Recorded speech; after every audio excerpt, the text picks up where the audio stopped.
I will speak to the message we send to both India and Pakistan. We support constructive dialogue. We support diplomacy between India and Pakistan to resolve, again, another set of long-standing disputes. We are a partner. We are willing to support that process in any way that they deem appropriate, but ultimately these are decisions that India and Pakistan themselves are going to have to make. Because these are decisions for the countries themselves.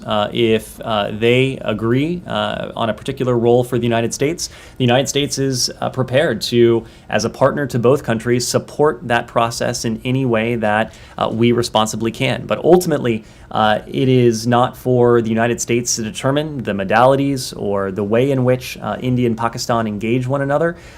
What we support is constructive dialogue, meaningful diplomacy between India and Pakistan in the first instance to resolve long-standing conflict. We've seen those reports, and unfortunately we've seen reports of violence and repression against marches on International Women's Day around the world. We condemn reports of police violence against peaceful protesters who took to the streets to defend their human rights and fundamental freedoms across the globe on International Women's Day.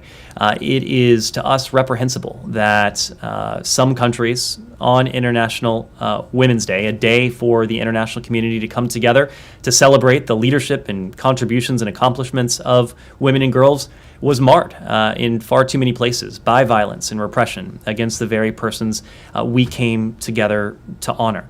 Women and girls deserve the ability to exercise their freedom of expression, their right to peaceful assembly and association without fear or retribution. We know from experience that governments that treat women and girls equally, that fail to treat women and girls equally and that don't respect their fundamental human rights are societies that are not in a position to reach their full potential.